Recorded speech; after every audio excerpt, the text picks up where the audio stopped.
agora iremos aprender a sintaxe Python. Nesta aula aprenderemos variáveis e tipos. Vamos entender como fazer os nossos programas. Seja você querendo desenvolver para web ou para desktop, entender a sintaxe Python vai te ajudar em qualquer uma dessas áreas de desenvolvimento. Antes de mais nada, iremos criar um novo projeto utilizando o PyDev e o Eclipse, que são as ferramentas desse curso. O nome do projeto será Sintaxe. Utilizarei a versão Python instalada por padrão na nossa variável path, que é o Python 3, então a sintaxe será Python 3. Em seguida eu crio o arquivo, vou criar um arquivo vazio, vou chamar de main e não vai estar dentro de nenhum pacote. Vou continuar com ele vazio. Bom, o PyDev e o Eclipse eles colocam informações iniciais. Isso aqui são comentários, veremos logo a seguir. Eu irei apagá-los apenas para que a gente consiga fazer um trabalho mais limpo. Bom, aqui eu declarei diversas variáveis, para tornar mais produtivo, vou fazendo dessa forma. Então a variável 1 recebe o valor 5, a variável 2 recebe o valor 7. Perceba que em Python não preciso definir o tipo inicialmente. De acordo com os valores que inicializam as variáveis, ele vai definindo o seu tipo. Bom, perceba que existe outra forma de declarar várias variáveis.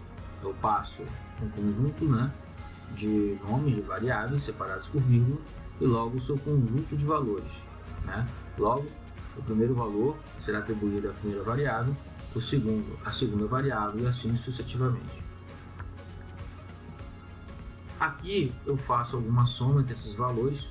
Eu vou agora executar com um projeto Python, apenas para ver se vai executar sem nenhum erro. E ok, executou. Ainda não temos nenhum comando de saída, por isso que não aparece nada no nosso terminal, no nosso console.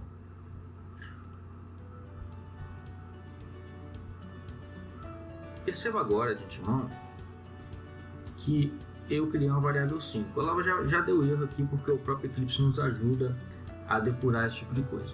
Ela não foi definida, ou seja, eu não declarei nenhum valor para ela, não aparece em nenhum momento antes desta operação. Dessa forma, eu não consigo fazer nenhuma operação, eu tenho que definir as variáveis. Então você tem que entender que uma variável não pode ser utilizada em uma expressão sem ter sido inicializada. Ela não é criada automaticamente, ela precisa ser definida. Essa que é a lição que a gente tem aqui. Outra coisa que você precisa saber é que variáveis podem ter valores nulos. O valor nulo é um valor vazio, quer dizer que ela não foi inicializada. Ela foi inicializada, mas ela está vazia. Ela existe no contexto do programa, mas ela não tem valor nenhum atribuído. Então aqui no Python a gente usa a palavrinha non. Se eu fizer isso, a minha operação ela vai se suceder, porém, o que acontece? O non, nulo, é um valor vazio e logo, se você for definir o tipo da variável, é um valor especial chamado non, vazio. Então, essa funçãozinha type nos ajuda a descobrir qual tipo é a variável, tá, pessoal? Então, se você usar essa funçãozinha e passar entre parênteses um valor, por exemplo, eu vou tirar essa expressão falha daqui, ela vai dizer qual tipo é a variável.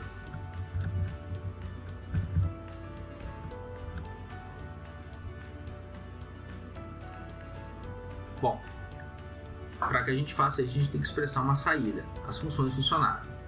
Você vai aprender logo a seguir que o print vai ser a função para imprimir o terminal.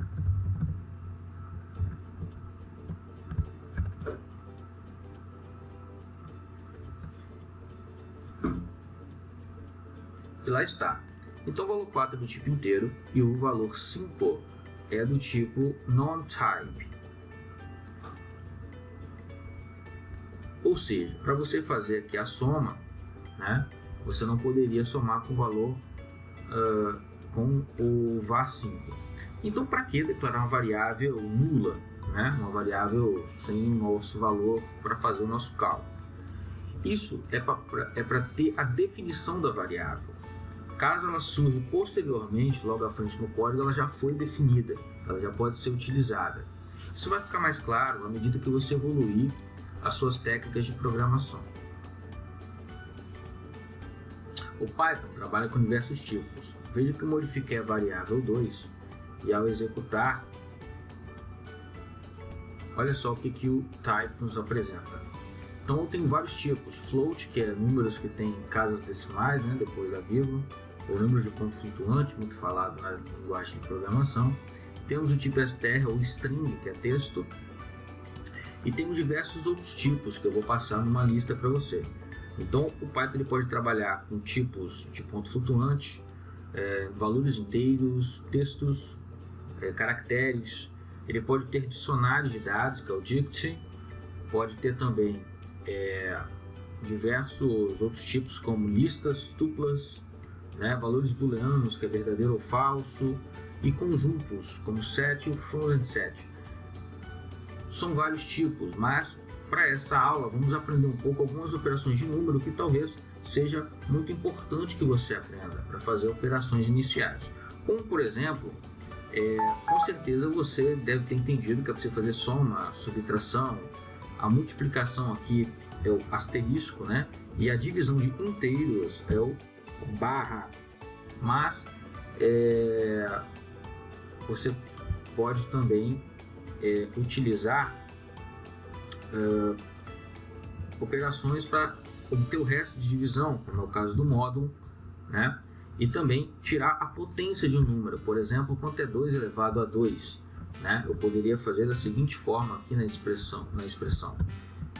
É usar o asterisco duas vezes, né?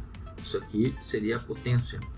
Outra coisa também é que o Python tem funções matemáticas, tá?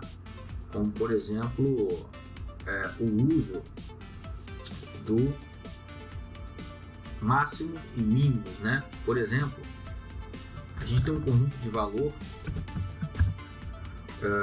vamos dar um exemplo, 4, 8, 9, e eu quero saber qual é o maior número, no caso 9. Ele retornaria, avaliaria essa lista de valores e traria o maior. Isso que é a função max. Em contrapartida, também poderíamos usar a mesma expressão usando outra função que é o mínimo, né? Qual o menor valor desse conjunto. Também poderíamos trazer diversas outras funções que estão na biblioteca matemática. Vamos, por exemplo, usar o ABS. Lembrando que se você digitar contra o space aqui no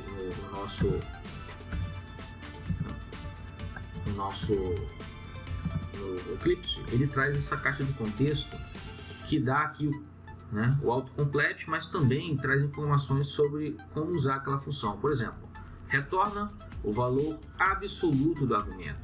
Para que é importante o ABS? Essa função, por exemplo, muitas vezes, em muitos cálculos, você pode, por exemplo, ter regras como o valor nunca pode ser negativo, mas ele travega no eixo cartesiano, por exemplo, e você precisa sempre tornar ele positivo, né?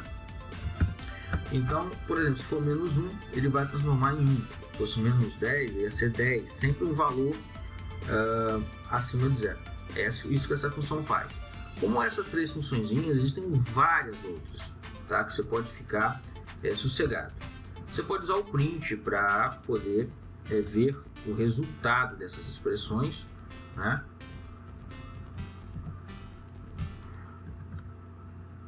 E é o que a gente vai fazer agora. Então, vou salvar, vou mandar executar. Então aqui, ó, 9, 4 e 1. Então só para desencargo, né? Agora. Eu botei menos 1.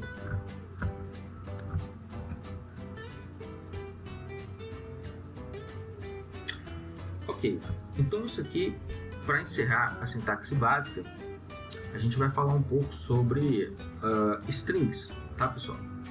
Então strings são um conjunto de caracteres que formam um texto. Por exemplo, né, meu nome Luiz é formado por 4 caracteres individuais. A gente pode concatenar strings com mais, Então eu poderia formar o meu nome da seguinte forma, né? Muitos sistemas têm isso, né? Nome, sobrenome. Então essa seria uma forma, se os dados fossem separados, como que eu poderia uni-los. Então eu já botei espaço junto aqui. Então eu vou colocar aqui o nome. Então acredito que você brincando dessa forma, você consiga facilmente aprender a programar em Python, pelo menos na questão de variáveis e tipos. E aqui está o nome completo, então ele aceita esse tipo de concatenação. E quando a gente precisa concatenar números, né, números dinamicamente, né, que vem de texto, como fazer um texto que ele seja adicionado com outro valor, outro tipo, né? Bom, eu vou aqui só a nível de exemplo tentar concatenar, por exemplo, vamos dizer que tem mais de um usuário desse Fernando Reynoso e eu vou passar o valor para ele, sei lá, usuário 14, isso aqui daria errado, então eu preciso da função str já nativa do Python, que vai transformar o 14 em texto e vai permitir que eu concatene como se ele fosse uma string. É dessa forma que a gente trabalha. Outra coisa também é que muitas vezes precisamos usar sinais especiais, como por exemplo o contrabarra. O contrabarra ele faz parte dos contextos de formatação das strings. E se o contrabarra precisasse ser impresso, o que eu faria, né? Como que eu conseguiria imprimir essa expressão?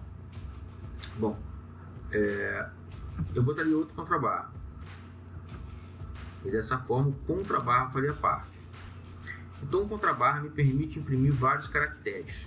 Ele precede os caracteres a serem impressos, né? Por exemplo aqui, ó, barra 14. Por exemplo, se eu precisasse imprimir um apóstrofo ou alguma outra coisa, algum sinal especial, eu colocaria o contrabarra, olha. E ele me permitiria imprimir aquele sinal, né, ali na string. Bom, as strings também têm diversas funções, como por exemplo, mostrar o tamanho da string, colocar tudo maiúsculo, tudo minúsculo. Então eu vou pegar um nome aqui e vou fazer essas diversas funções. Por exemplo, len me daria o número de caracteres. A função lower, só que agora você vai usar o que? Uma função direto da string. Então toda string tem, por definição, essas funções acopladas ao seu corpo. Então, lower, nome.upper, né? A função is alpha,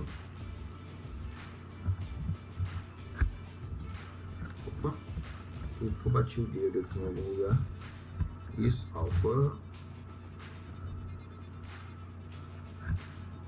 E o que essa função faz? Essa função vai falar se é verdadeiro ou falso, né?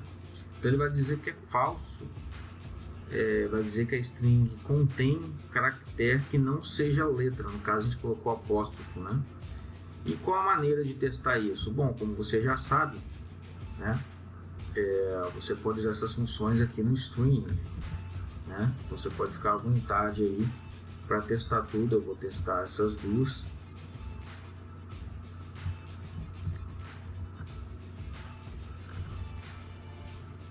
Então está lá, ó.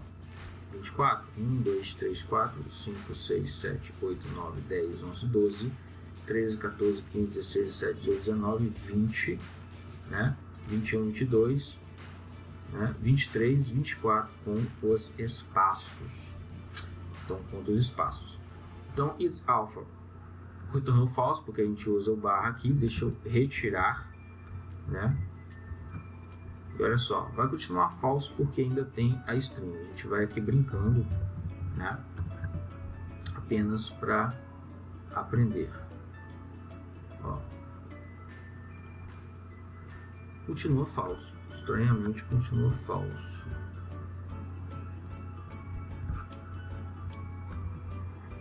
Vamos lá. True. Olha só. Tá aí, ó. Verdadeiro. Só tem letras nessa string. Também você pode aqui testar rapidamente para a gente terminar a aula com todo esse conhecimento.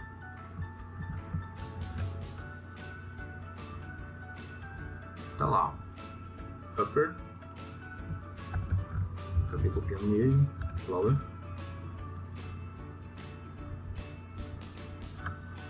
E é isso aí, pessoal. Essa é uma primeira parte que eu acho que treinando e brincando você vai entender rapidamente como declarar e usar os valores de variáveis. Tente fazer as funções de soma, subtração e outras, divisão, para você entender melhor. Isso aqui só se aprende de fato com a prática, né? Com a contínua prática. Não tem uma maneira fácil, né? De se fazer isso, tá bom? Acho que a última coisa que a gente pode colocar aqui é dizer que uma variável string, ela é um vetor de caracteres e que é possível a gente selecionar através do índice, ou seja, do valor, né, da posição de cada letra. Então, aprenda que na programação a gente começa a indexação sempre do zero. Então, quando você for contar aqui por índice, você vai contar 0, 1, 2, 3, né? E assim por diante. Então, se eu quiser a letra L, eu poderia imprimir dessa forma. Me deu o valor 0, né? Então, se eu pegasse aqui, ó, L, me deu o valor 0, 1, 2, 3, 4, que é o que vai dar lá no F, uma vez que não tem espaços. Ele me daria dessa forma. Então, é possível acessar pelo índice uma string, tá? Então, quando formos aprender o controle de fluxo e repetição e outros gestos condicionais, a gente vai brincar com esse tipo de coisa para você entender melhor, ok? Bom, então é isso. Acredito que essa primeira aula foi bem abrangente e que a prática vai te levar ao sucesso do entendimento da linguagem Python, né? Mais adiante veremos entrada e saída de dados para entender melhor o uso do print e o de entrada de dados via teclado.